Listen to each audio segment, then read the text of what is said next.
नमस्ते। आप सभी दर्शकों का हमारे YouTube चैनल स्वयंभू में हार्दिक हार्दिक स्वागत है। आज इस वीडियो में हम बात करेंगे सिंथेसाइजर, पियानो या हारमोनियम पर स्वर के स्थान कहाँ पर स्थित है। स्वर सिंथेसाइजर, हारमोनियम, पियानो से संबंधित हमारा फर्स्ट लेसन, उसे आप जरूर देखिए क्योंकि ये उससे ही संबंधित है, उनसे लिंक्ड है, ये उससे जुड़ा हुआ है। वो फर्स्ट लेसन आपको समझ में आएगा तो ये लेसन आपको थोड़ा समझ में आएगा, इसलिए उसको आप पहले देखें, उसके बाद लेसन नंबर 2 को देखें तो आपको आसानी होगी समझने में। तो आइए शुरू करते हैं हमारा हारमोनियम, सिंथेसाइजर या पियानो पर लेसन नंबर 2। सी से बी तक मैंने एक्चुअल आपको बताया 12 कीज। ये सारे गम पद निशा नहीं है, ये कीज के नाम है। सारे गम पद निशा हम बाद में इसमें लगाते हैं। आपकी रिक्वायरमेंट के अनुसार आप किसी भी की को सा मान लेंगे और उसके बाद आप सारे गम पद निशा बजा सकते हैं। मैं इसका एक ट्रिक और एक फॉर्मूला आपको बता दूंगा, अभी बताता हूं इस वीडियो में, कि आप किसी भी की से सारे गम पद निशा कैसे बजा सकते हैं। यहां से सारे गामा पद निशा इस की से, इस की का नाम है सी शार्प या डी फ्लैट। तो हम स्टार्ट यहीं से करते हैं। फिर एक ट्रिक है, उस ट्रिक से आप, मैंने जो बताया 12 कीज, 12 कीज जो फर्स्ट लेसन में आपको देखना है, वो 12 कीज में से किसी को भी, किसी एक की को भी सा मानकर आप सारे गामा पद निशा बजा सकते हैं। तो फर्स्ट की ये हमारी, हम इसे सा मान रहे हैं, तो आगे के स्वर कैसे बजेंगे। सा, ये रे। तो हम यहां से, हमने जब सा माना है तो बढ़ते क्रम में कीज क्या होंगी, ये सभी कीज काउंट होंगे एक के बाद एक। ठीक है, हमने ये सा माना तो रे ये बजता है, यानी सा के बाद आपको एक की का गैप करना है, उसके बाद रे बजेगा। ठीक है, फिर रे के बाद आपको एक की का गैप करना है, फिर ग बजेगा। ग के बाद सीधे म बजता है, ग के बाद सीधे म बजेगा, ये म है। म के बाद एक की का गैप करके आप प बजेगा। प के बाद एक की का गैप करके ध बजेगा। ध के बाद एक बटन का गैप करके नी बजेगा और नी के बाद सीधे सा बजेगा, ये सा। यहां से वापस आने के समय भी सा, उसके बाद जस्ट नी बजेगा, क्योंकि नी के बाद हमने जस्ट सा बजाया था, तो वापस में आते समय वो चेंज नहीं होगा। सा, उसके नीचे नी, ध नी के बीच में हमने एक की का गैप किया था, ध नी जाने के बाद तो नी ध, जब वापस उल्टा भी आएंगे तब भी आपको एक बटन का आपको गैप करना है। ध के बाद फिर एक बटन का गैप करके आपको प बजाना है। प के बाद फिर एक बटन का गैप करके आपको म बजाना है। चूंकि ग और म के बीच में आपने कोई गैप नहीं किया था, एक के बाद एक सुर बजे थे, तो म उल्टा जब वापस आएंगे उल्टे अवरोह में तो वहां भी कोई गैप नहीं होगा, तो म, फिर उसके बाद ग बजेगा। ग के बाद रे बजाने के लिए ग रे, फिर एक बटन का गैप करेंगे, ग के बाद रे रे है, फिर उसके बाद रे के बाद वापस सा बजाने में फिर एक बटन का गैप, रे फिर एक बटन का गैप। ओवरऑल ये समझ में आया कि ग और म, ग और म एक के बाद एक बजे, और नी और सा एक के बाद एक बजे। यानी इन दोनों स्वरों को बजाने के समय आपने क्या किया, एक भी बटन का गैप नहीं किया। बाकी सब में सा रे बीच में रे, ग बीच में एक गैप है ना, ग के बाद मा सीधा म प बीच में एक बटन का गैप, प ध बीच में एक बटन का गैप, ध नी बीच में एक बटन का गैप, नी के बाद सीधे सा। ये क्रम आगे सेम ऐसे ही चलेगा और ये क्रम इसके नीचे भी सेम ऐसे ही चलेगा, ऐसे ही बजेगा।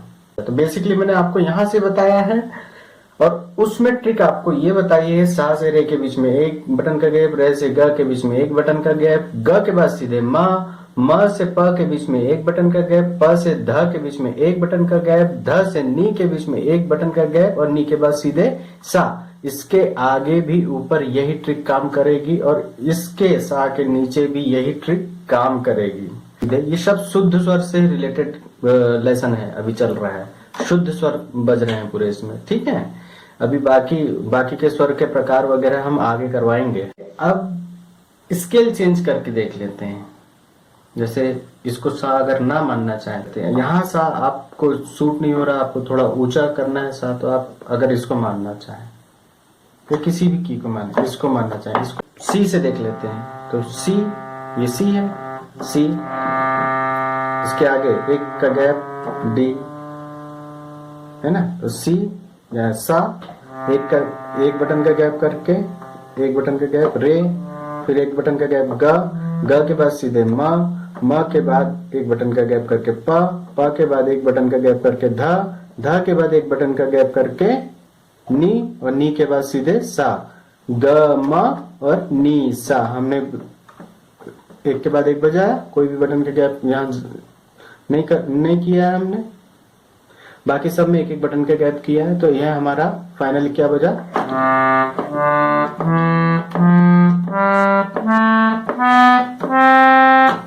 क्लियर।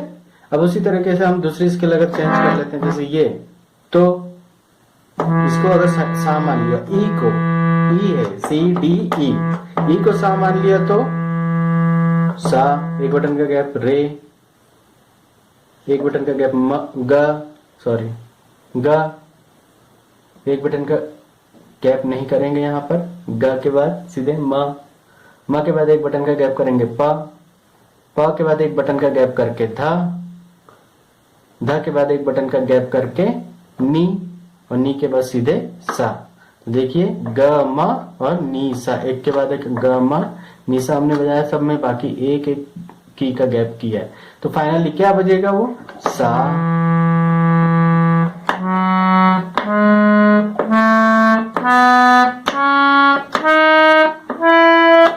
इसी तरीके से अगर हम इसको अगर सा मान लें, एफ को, सी डी ई एफ को सा मान लेंगे, सिंपल ग म और नी सा के बीच में कोई भी की का गैप नहीं करेंगे और बाकी सभी स्वर सारे गामा पद नी सा में बाकी के सभी स्वर बजाने के लिए हमें एक एक की का गैप करना है। तो यहां से तो एक सा, इसको सा मान लिया एफ को, उसके बाद एक की के बाद रे, एक की के बाद ग, फिर सीधे म के बाद एक की का गैप प के बाद एक बटन का गैप ध के बाद एक बटन का गैप नी और नी के बाद सीधे सा।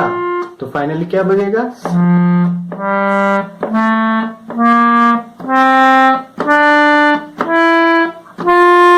वापस आते वक्त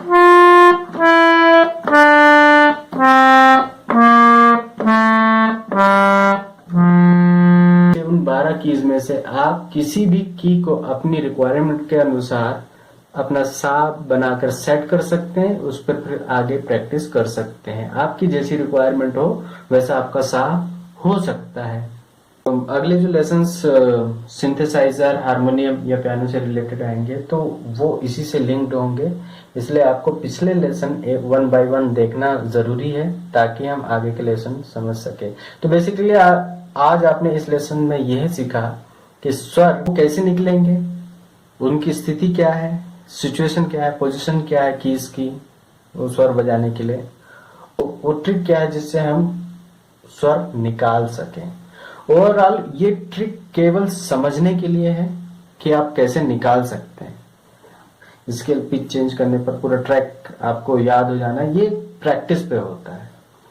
वहां ट्रिक नहीं चलता कि आपको सडनली आपको परफॉर्मेंस देनी है और स्केल चेंज हो गई है, फिर आप ट्रिक इस्तेमाल कर करके, ऐसे तो सॉन्ग में पॉसिबल नहीं है। तो उसको हमें पहले प्रैक्टिस करना होगा। तो प्रैक्टिस करने के लिए मैंने आपको ये फंड बताया, सी से बी तक 12 कीज। हर एक कीज से आप ट्रिक के द्वारा ट्राई करके देख सकते हैं और फाइंड आउट कर सकते हैं शुद्ध सारे गामा पधा नी सा। और हर कीज से आपको प्रैक्टिस कर लेंगे आप, हर कीज से प्रैक्टिस कर लेंगे तो आपको ट्रैक याद हो जाएगी उनकी। कि आप यहाँ से क्या ई से कैसे बजाएंगे, जी से कैसे बजाएंगे सारे गामा, है ना। तो ये सब चीजें आपको क्लियर हो जाएगी और हमें थोड़ा सा अभ्यास करना होगा, प्रैक्टिस करनी होगी, जिससे कि चीजें और आसान हो जाए। तो ये केवल समझने के लिए था, आप इसको ट्राई करके देखिएगा। तो आगे के वीडियो में इससे जुड़े हुए फिर अगले टॉपिक्स हम लेके आएंगे। सभी दर्शकों से निवेदन है कि आप पूरे लेसन्स अच्छे से देखें और आने वाला जो लेसन्स है, आने वाले जो टॉपिक होंगे, लेसन होंगे, वो हम इसी से जुड़े एक टॉपिक, आपको जो नए टॉपिक आते जाएंगे उसको हम डिस्क्राइब करते रहेंगे। अभी तो हमने शुद्ध स्वर समझे हैं, आने वाले शुद्ध स्वर, उसके बाद कोमल, तीव्र, है ना, जिन्हें विकृत स्वरों की कैटेगरी में रखा जाता है, वो स्वर, फिर उससे स्केल चेंज करना उन स्वरों से। तो और फिर ये गीतों में कैसे इस्तेमाल होगा, सॉन्ग्स में कैसे होगा इस्तेमाल, फिर उसके आधार पर कॉर्ड्स वगैरह कैसे बजाने। तो वो काफी बड़े मैटर्स हैं बाद में, लेकिन हम एक एक लेसन आप नॉर्मली थोड़ा इजीली हम बना रहे हैं, ताकि आप एक एक पायदान, या हम लोग एक एक पायदान करके हम सीखेंगे तो हमें प्रैक्टिस का समय भी मिलेगा और थोड़ा समझ में आते जाएगा। हम बहुत ज़्यादा फास्ट और बहुत सारी चीज़ों को एक साथ एक वीडियो में अगर डाल दें तो जल्दी समझ में भी नहीं आएगा और शायद समझ में ही ना आए।